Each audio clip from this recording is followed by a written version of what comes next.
I'm the president of Heart to Heart International, a humanitarian medical relief organization. I'm also a colonel in the Army Reserve. Had the privilege of serving in Camp Ashraf in 2004. So I'm very aware and have followed the situation in Ashraf for many, many years.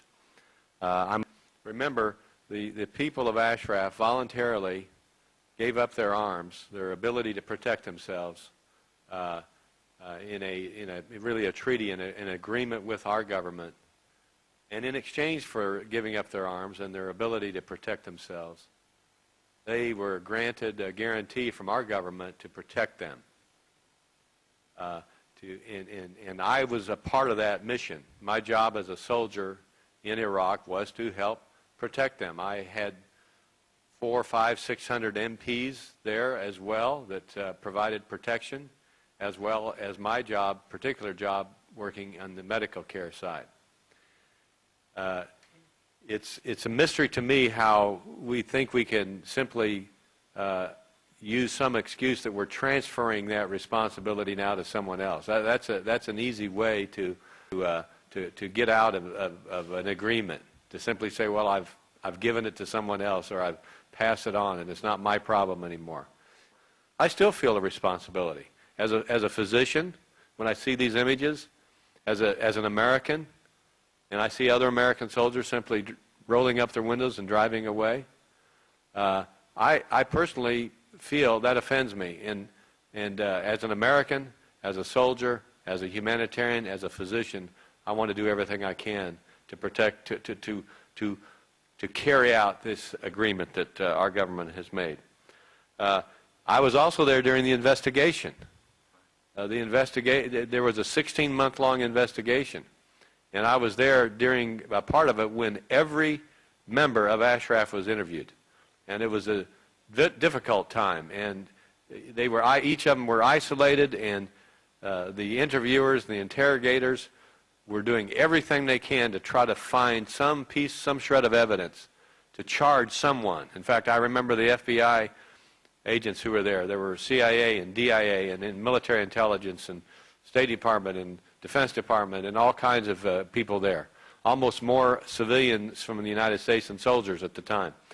And they were just bent on finding at least one person they could bring back to the United States and charge with something. After 16 months and thousands of hours of interviews and investigations, not one person was charged. So they found nothing during this entire investigation. So I am here again with these members of the panel today to ask for three things. There are other things we're interested in, but I personally am calling on my government, my president, and the world community.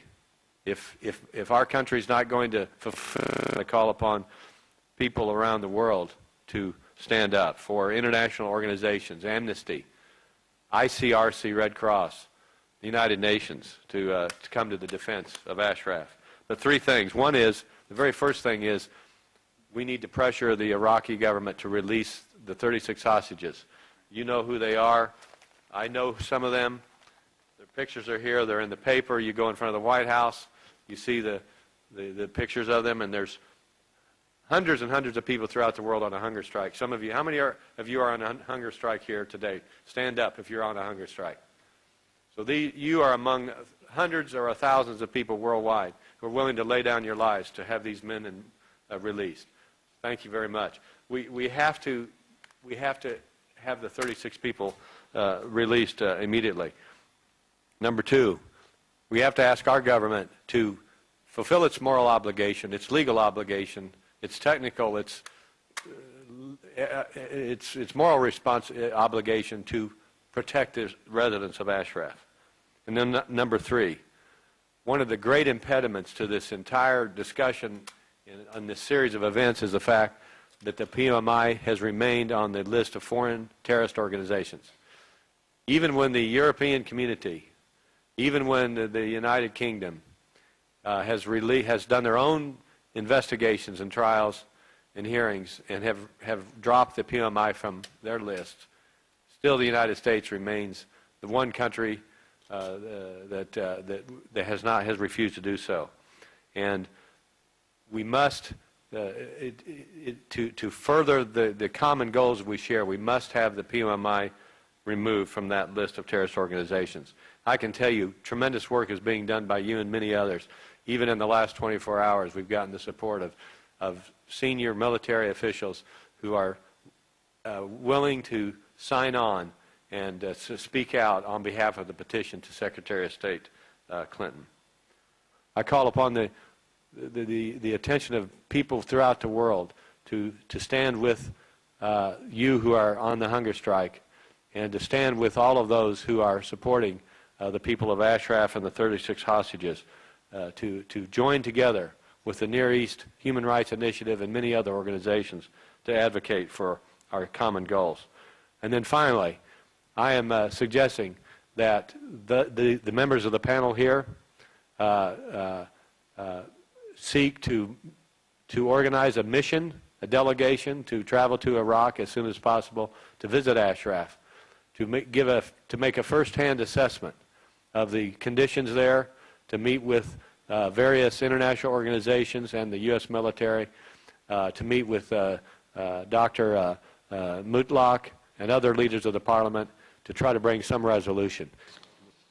Ladies and gentlemen, my honor to speak before of your committee and the distinguished delegates here.